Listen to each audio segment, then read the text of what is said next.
The distress signal burst across the emergency channels like a scream in the dark.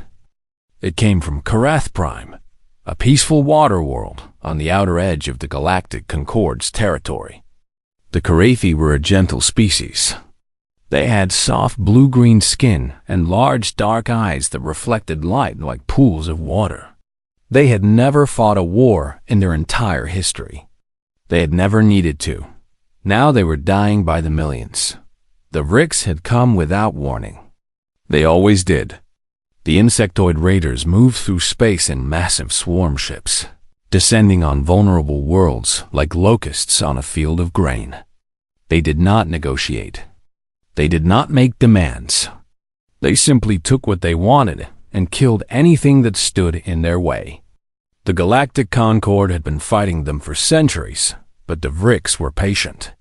They struck where defenses were weak and disappeared before help could arrive. Karath Prime had no defenses at all. The planet's central government broadcast its distress signal on every frequency they could reach. They begged for help. They described the horrors unfolding in their cities. Vrix soldiers were rounding up civilians. Children were being separated from parents. The great floating cities that the Karathi had built over thousands of years were burning, their elegant structures collapsing into the oceans below. The Galactic Concorde received the signal. They logged it. They classified it. They began the process of assembling a response fleet. This process would take 14 standard days. 300 light-years away, a human cargo ship called the Stellan Grey picked up the same signal. The ship was old and battered. It had been a mining vessel once, then a salvage hauler, and now it carried farming equipment to frontier colonies. Its hull was scarred from decades of hard use. Its engines wheezed and complained with every jump through hyperspace. It was not a warship by any measure. Captain Mira Okanko sat in her command chair and listened to the transmission. She was a tall woman with dark skin and gray hair that she kept cut short. She had been flying cargo routes for 30 years. She had seen many things in that time, but the sounds coming through the speakers made her stomach turn. A Karathi voice, high and trembling with fear, described what was happening. Behind the voice, Mira could hear screaming. She could hear the crack of weapons fire. She could hear a child crying for its mother. Her navigator, a young man named David Chun, ran the calculations without being asked. He already knew what she was thinking. 3 days at maximum burn, he said quietly. We'll tear the engines apart doing it, but we can make it. Myra looked at the navigation display. Karath Prime was not on their route. It was not their responsibility. They were civilian haulers with no weapons, no armor, and no training for combat. The smart thing to do was report the signal to the nearest Concorde outpost and continue on their way. She thought about the child crying on the transmission. All hands, she said into the ship's intercom. This is the captain. I need everyone in the cargo bay in 5 minutes. Her crew gathered quickly. There were 43 of them in total. Engineers and mechanics, cargo handlers and navigation specialists.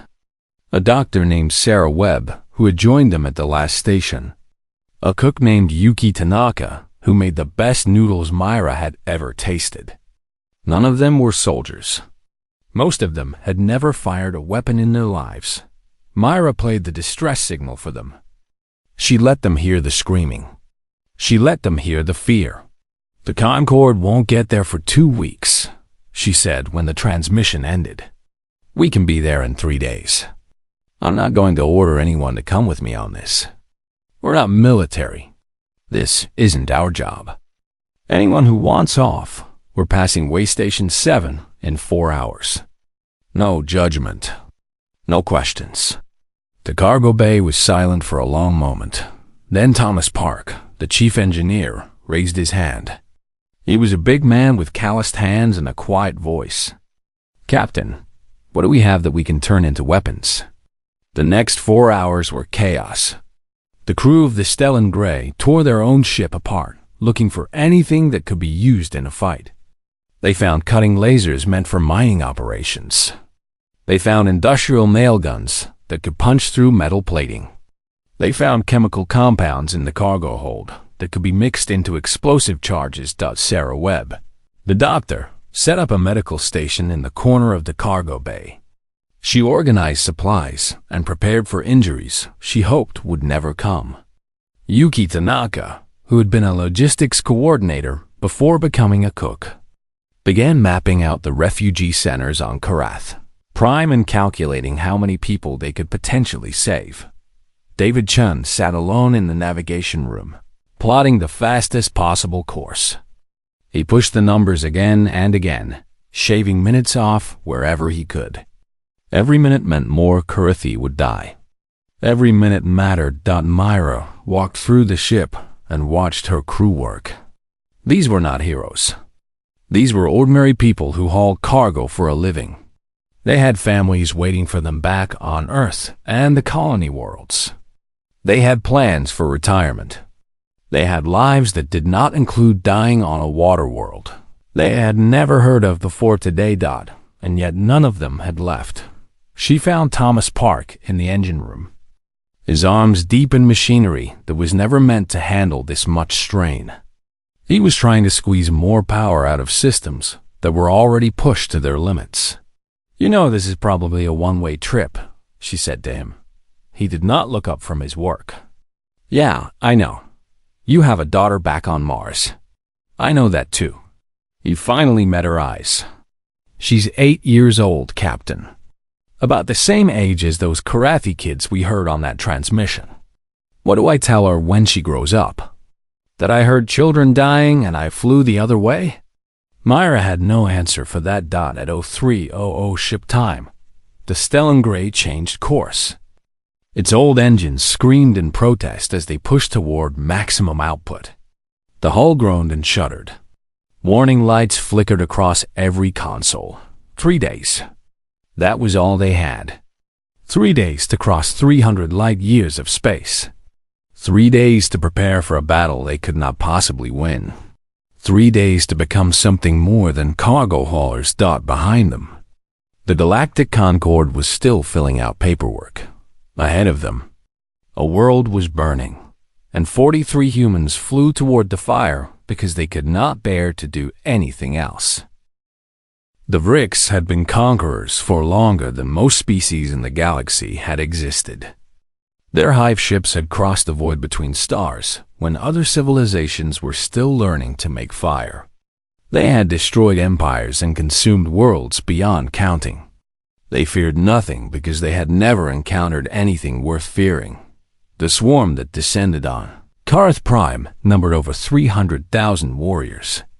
They moved with perfect coordination, their minds linked through a biological network that allowed them to act as one organism spread across millions of bodies. Each Vrix soldier stood 7 feet tall, covered in black chitinous armor that could stop most energy weapons. Their forearms ended in razor-sharp claws that could tear through metal. Their compound eyes saw, in spectrums that other species could not even imagine. They had taken the planet in less than 2 days. The Karathi had no military. Their police forces carried weapons designed to stun, not kill. When the Vrix swarm ships darkened the skies above their cities, the gentle amphibians could do nothing but run. Millions fled to refugee centers, hoping that the Galactic Concorde would send help. Millions more were not fast enough. Commander Vrixen Thal oversaw the harvest from the bridge of the primary swarm ship. He had conducted dozens of such operations across his long life. The Karathi were soft and weak, easier prey than most. Their world was rich in resources, and their population would make excellent slaves for the Vrix mining colonies. Everything was proceeding according to plan, when a single ship dropped out of hyperspace on the edge of the system. Thal barely noticed. His subordinates classified it as a small cargo vessel with no military signatures. It was beneath consideration. The Stellan Grey screamed through the atmosphere of Karath Prime 3 hours later. Its hull was glowing red from the friction of re-entry. Its engines were failing. Half of its systems were offline from the brutal 3-day journey that had pushed the old ship far beyond its limits. It landed hard in a field outside the capital city's largest refugee center, where over 30,000 Karethi huddled in terror. The impact tore off one of the landing struts and left the ship tilting at an ugly angle. Smoke poured from a dozen breaches in the hull. For a long moment, nothing happened. Then the cargo bay door blew open and the humans emerged. They did not look like warriors. They wore improvised armor made from hull plating and cargo containers. They carried weapons cobbled together from mining tools and industrial equipment. They moved without the perfect synchronization of the Vrix, each one acting independently, shouting to each other in their strange language. The Vrix patrol that had been approaching the refugee center stopped to observe these newcomers. There were only 43 of them, fewer than a single Vrix squad. Their weapons appeared primitive. Their armor was laughable. The patrol leader sent a message back to Commander Thal, requesting permission to eliminate the minor threat. Permission was granted without much thought. 20 Vrix soldiers advanced on the human position. They did not bother with caution. Why would they? These soft creatures posed no danger. Mira Okonkwo watched them come. Her heart was pounding. Her hands were shaking. She had never killed anything larger than a spider in her entire life. Around her, she could feel her crew experiencing the same fear. They were cargo haulers. They were not meant for this. But behind her, 30,000 Karethi were waiting to die. "Hold," she said quietly. "Hold until they're close." The Vrix closed the distance with terrifying speed. They were 50 meters away. Then 30. Then 20. Now, the humans opened fire. The modified mining lasers cut through Vrix armor like it was paper.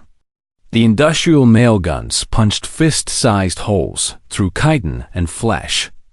The improvised explosives that Thomas Park had built from cargo chemicals tore 3 Vrix soldiers apart in a single blast.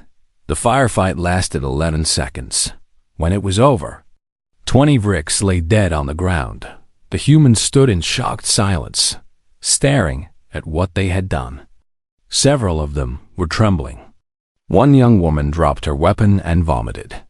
The reality of combat was nothing like they had imagined, but there was no time for processing. David Chun was already pointing at the horizon, where more Vrix were approaching. "Many more.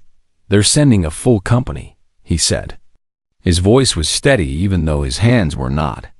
"Maybe 200. They'll be here in 10 minutes. Myra looked at her crew. They were terrified. They were exhausted. They were not soldiers. "Get the Karethi inside the ship," she ordered. "As many as we can fit.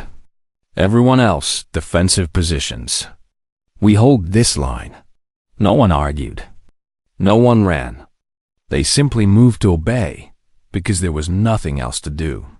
The Karethi watched with their large, dark eyes as these strange creatures from a world they had never heard of prepared to die for them. They did not understand. The humans had no obligation to help. They had no connection to Karath Prime. They had nothing to gain and everything to lose. One elderly Karethi, a teacher named Salaith, approached Captain Okonkwo as she checked her weapon. The old amphibian's voice was barely a whisper. "Why?" Salaith asked. "Why are you doing this?" Myra paused. She thought about the question. She thought about her crew and the lives they were about to sacrifice. She thought about the child crying on the distress transmission. "Because we heard you," she said simply. "Because you needed help." Salaith did not understand. In her experience, species did not risk themselves for strangers. Survival was the primary instinct of all living things.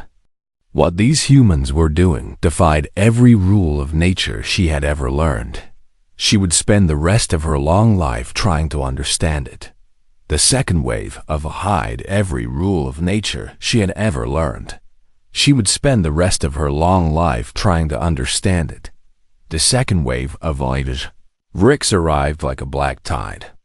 They came with heavy weapons this time, expecting resistance. They found it. The battle for the refugee center lasted 6 hours. The humans held their ground through injuries that should have killed them. Thomas Park took a Vrix blade through his shoulder and kept fighting. A cargo handler named Marcus Jones lost 2 fingers to a claw strike and simply wrapped his hand and picked up his weapon with the other one. Sarah Webb treated wounds between firefights. Her medical training pushed to limits she had never imagined. When the sun set over Karath Prime, the Vrix had lost over 400 soldiers. The humans had lost 3. They mourned their dead for exactly 60 seconds. Then they got back to work, because there were still people to save. Commander Vrixenthal stared at the reports coming in from the surface and felt something he had not experienced in centuries: confusion. The humans were impossible. They defied every tactical model, every biological analysis, every expectation. They should have been dead a dozen times over. They should have broken and fled like every other soft species the Vrix had ever encountered. Instead, they kept fighting. Worse, they kept winning. He pulled up the data on their homeworld, Earth, a small planet orbiting an unremarkable star. The Galactic Concord had classified it as a Category 7 Deathworld, one of the most hostile environments capable of supporting complex life. Thal had dismissed the classification as bureaucratic exaggeration. Many worlds were dangerous. The Vrix had conquered plenty of them, but as he read the details, a chill spread through his ancient body. Earth's gravity was crushing by galactic standards. Its atmosphere was thick with corrosive oxygen. Its surface was covered in liquid water that harbored microscopic predators beyond counting. The planet experienced extreme temperature variations, violent storms, and constant seismic activity. Its ecosystem was a never-ending war where every organism fought for survival against countless threats, and the humans had not just survived there. They had thrived. They had climbed to the top of their world's food chain through nothing but endurance, adaptability, and an absolute refusal to give up. On the surface of Karath Prime, those evolutionary gifts were on full display. Myra Okonkwo had not slept in 3 days. Her body was running on adrenaline and something deeper, some ancient chemical cocktail that her ancestors had developed on the African savanna millions of years ago. It suppressed her pain. It sharpened her focus. It made her capable of pushing far beyond what should have been her physical limits. The same was true for every human in her crew. Yuk. Tanaka had been a ship's cook. Now she was coordinating the defense of 4 city blocks with a precision that would have impressed military commanders. She had divided the Karethi refugees into teams based on their abilities. Those who could not fight carried supplies. Those who could carry helped transport the wounded. Everyone contributed because Yuki understood something fundamental about survival. You used every resource available. David Chun had abandoned his role as navigator. He spent his days in the ruins of a collapsed building, using a modified communication system to intercept Vrix transmissions. He could not understand their language, but he learned to recognize patterns. When the Vrix were about to attack, their communication traffic spiked in predictable ways. He gave the humans precious minutes of warning before each assault. Thomas Park, his shoulder still healing from the blade wound, led a team of engineers who scavenged Vrix weapons and equipment from the battlefield. Human hands learned to operate alien technology with disturbing speed. Within 2 days, they had more Vrix weapons than human ones. Within 3 days, they had figured out how to modify them for human use. Sarah Webb performed surgeries that should have required a full hospital staff. She operated on wounded humans and Karethi alike, her hands steady even when she was so tired she could barely see. She lost patience. Every loss hurt. But she kept working because stopping meant more would die. the Vrix sent larger forces. 500 soldiers. Then 1,000. Then 2,000. The humans adapted. They learned to use the terrain of the floating city to their advantage. They set ambushes in narrow corridors. They collapsed buildings on advancing Vrix columns. They fought dirty and vicious, and without any of the honor that proper military engagements were supposed to have, because they were not soldiers. They were survivors from a death world. And survival had never been about honor. The Korethi watched all of this with growing amazement. The gentle amphibians had never seen anything like these humans. They observed creatures who smiled while bleeding, who made sounds of laughter in the middle of combat, who seemed to grow stronger and more determined the worse their situation became. Seleth, the elderly teacher, spent hours observing the human called Myra. She watched the captain make decisions that should have been impossible. Retreat here. Advance there. Sacrifice this position to protect that one. Every choice was calculated not for victory, but for survival, for buying one more hour, one more day. How do you know what to do? Seleth asked her during a brief moment of calm. Mira laughed. It was a strange sound, not happy exactly, but not sad either. I don't know, she admitted. I'm making it up as I go, but you keep succeeding. For now. Mira looked out at the burning city. On my world, we have a saying. Humans are too stupid to know when they're beaten. We just keep going until we win or we die. Seleth considered this. That sounds exhausting. It is, Myra smiled. There was no joy in it, just determination. But it works. By the 5th day, the Vrix had lost over 3,000 soldiers. Their commander was demanding reinforcements. Their troops were becoming hesitant to advance, having learned that humans did not respond to overwhelming force the way other species did. The humans had lost 11 of their own. Each death was mourned briefly and then set aside because grief was a luxury. They could not afford. Mira stood on the roof of the refugee center as the sun rose on another day of fighting. Her body ached in ways she had not known were possible. Her mind was foggy with exhaustion. She had forgotten what sleep felt like, but she was still standing. Her crew was still fighting, and 30,000 Korethi were still alive. That was enough. It had to be enough. Because the Galactic Concorde still would not arrive for another week. Admiral Thiessen commanded the emergency response fleet of the Galactic Concorde. He was a Sindari, a tall and elegant being with pale blue skin and eyes that held the weight of centuries. He had fought in wars across a dozen systems. He had seen the rise and fall of civilizations. He thought he understood the nature of conflict. He was wrong. The fleet dropped out of hyperspace, above Kareth Prime on the 12th day after the distress signal. Thiessen had expected to conduct a recovery operation. The Vrix swarm had numbered in the hundreds of thousands. The single human vessel that had responded to the signal should have been a footnote in the tragedy. A brief moment of misguided heroism quickly crushed by overwhelming force. Instead, his sensors showed something impossible. The Vrix were in full retreat. Scan that again, he ordered his tactical officer. I've scanned it 5 times, Admiral. The readings are accurate. Vrix forces are withdrawing from the planet. Their swarm ships are moving toward the outer system.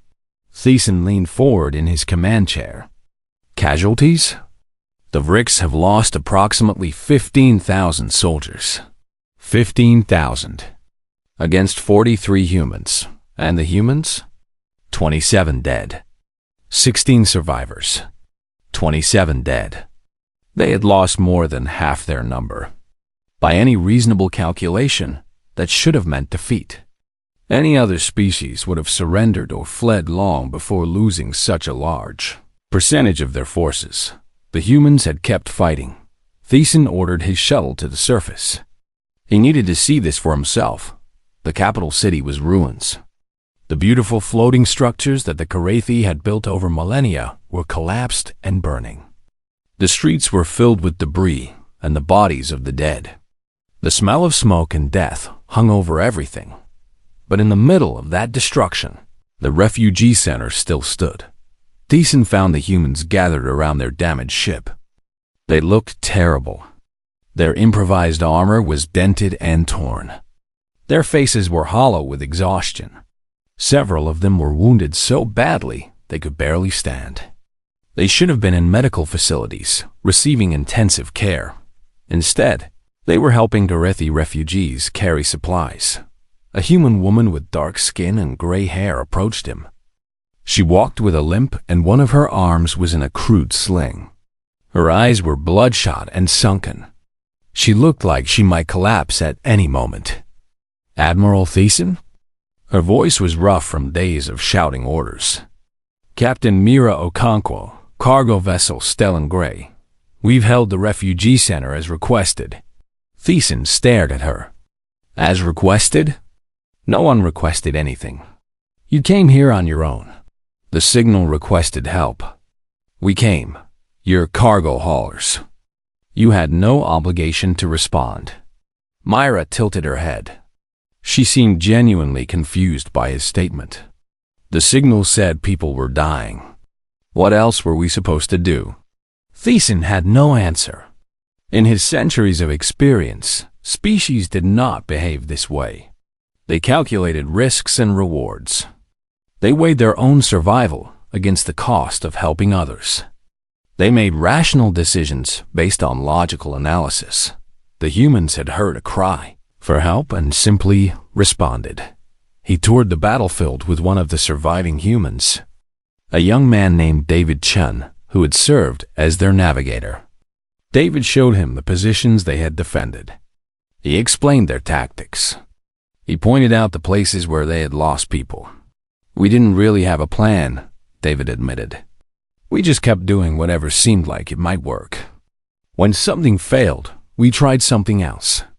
"That's not a strategy," Thiessen said. "No, I guess not." David shrugged. "But we didn't have time for strategy. We just had time to fight." They passed a group of Karathi children playing in the rubble. The children stopped to wave at David, their large dark eyes bright with something Thiessen recognized as hero worship. "They call us the Firewalkers," David said quietly, "because we came through the fire to save them. You lost over half your crew. I know." David's voice was steady, but Thiessen could see the pain behind his eyes. "Every single one of them was my friend. I'm going to carry their names with me for the rest of my life." He paused. "But we saved over 30,000 Karathi. That has to mean something." Thiessen studied the young human. He was trying to understand the mathematics of their sacrifice. 27 humans dead to save 30,000 Karathi. Was that a good trade?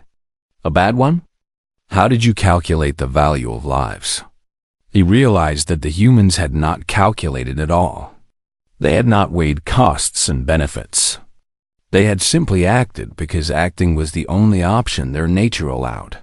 That evening, Thiessen sat in his quarters aboard the flagship and composed his report to the Galactic Concord. He wrote about the battle in clinical detail. He included casualty figures and tactical analyses. But when he reached the conclusion, he paused. How did you explain humanity to a galaxy that had never seen anything like them? He thought about the human captain with her ruined body and her iron determination. He thought about the young navigator who had lost his friends and was already planning how to help rebuild. He thought about creatures from a death world who responded to suffering not with caution but with reckless, impossible courage. He wrote, "Recommend immediate reclassification of species designation. Humans are not simply Deathworlders. They are something we have never encountered before. They are a species that runs toward danger when every rational instinct should tell them to run away. They are a species that grows stronger under pressure, more determined in the face of loss. They are, quite possibly, the most dangerous creatures in the galaxy. Not because they are strong, but because they do not know how to give up. He sent the report and stared out at the stars. The galaxy had just changed. He could feel it. Nothing would ever be the same.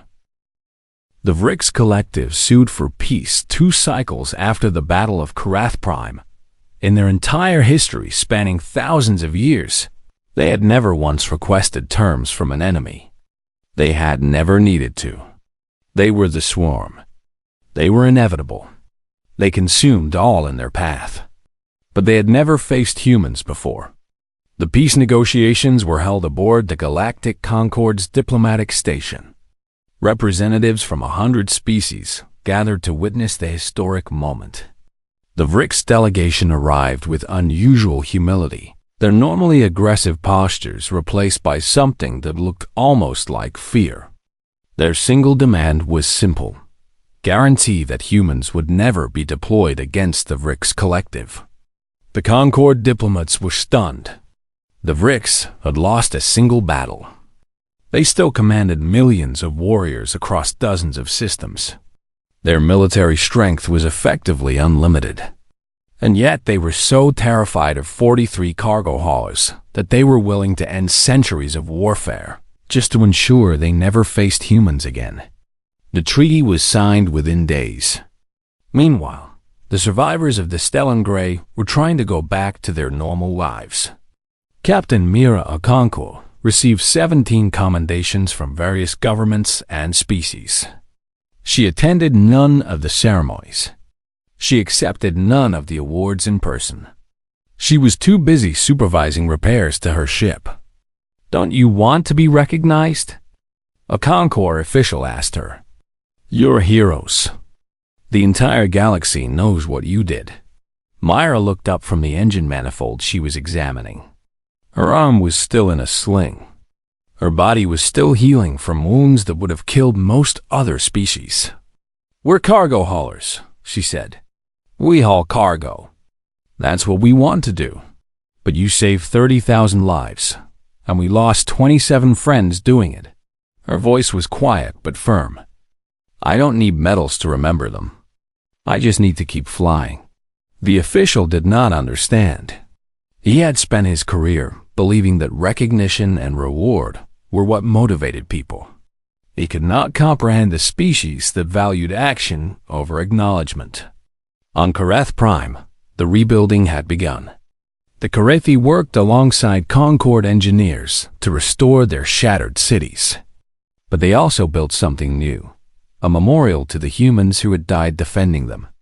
It was a simple structure, a tall pillar of native stone rising from the center of the refugee camp that had been held against impossible odds.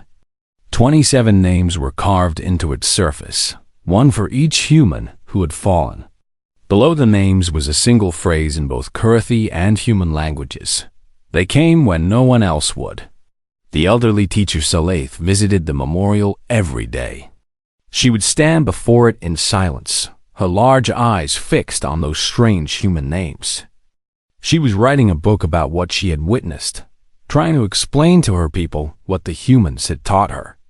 "They showed us something we had forgotten," she wrote. "That courage is not the absence of fear. It is the choice to act despite fear." The humans were terrified every moment of the battle. I could see it in their eyes. But they fought anyway, not because they were brave, but because they could not bear to do nothing while others suffered. Her book would become required reading in Karathi schools for generations. The Galactic Concord quietly created a new classification category, Omega. It had never existed before because no species had ever warranted it. The classification indicated a threat level that could not be adequately measured by standard metrics. Humans were the first and only species to receive it. But the classification was misleading. Humans were not a threat in the conventional sense. They did not seek conquest or domination. They did not build weapons of mass destruction or plot the overthrow of governments. They hauled cargo. They farmed colonies. They explored the cosmos with childlike curiosity. The danger they posed was something more fundamental. They were a species that could not ignore suffering. They were a species that would cross 300 light years to help strangers they had never met. They were a species that would sacrifice everything for people who had no claim on their loyalty. That made them unpredictable. That made them uncontrollable. That made them terrifying. In her final interview before returning to the cargo routes, Captain Okonkwo was asked what she thought about humanity's new reputation as the galaxy's most dangerous species. She laughed. It was a tired sound, but genuine. Dangerous? We're not dangerous. We just care too much. The Vrix would disagree. The Vrix were killing innocent people. We stopped them. That's not dangerous. That's just decent. The interviewer pressed further. But you were willing to die. All of you. For people you didn't know. Myra was quiet for a moment. She thought about her crew. She thought about the ones who had survived and the ones who had not. She thought about Thomas Park, who had died on the 8th day with a Vrix blade in his chest, still swinging his weapon with his last breath. She thought about Sarah Webb, who had worked until she collapsed and then gotten up and kept working. That's what humans do, she said finally. When we hear someone crying for help, we go. We can't help it. It's just who we are. The Stellan Grey launched from Korath Prime 3 weeks after the battle ended. Its engines had been repaired. Its hull had been patched. Its crew of 16 survivors had been joined by new members, volunteers who had heard about what happened and wanted to be part of something meaningful. Mira sat in her command chair and watched the stars stretch into lines as they jumped into hyperspace. They were heading back to the frontier colonies. They had agricultural equipment to deliver. Life went on, but she kept the emergency channels open, just in case someone out there needed help, just in case another signal came through the void, because that was what humans did. The galaxy had learned that lesson at Korath Prime. They had heard the SOS too late, and by the time they arrived, Deathworlder humanity had already been unleashed. Not as conquerors, not as destroyers, as something far more powerful, as people who simply could not stand by while others suffered. And the galaxy would never forget.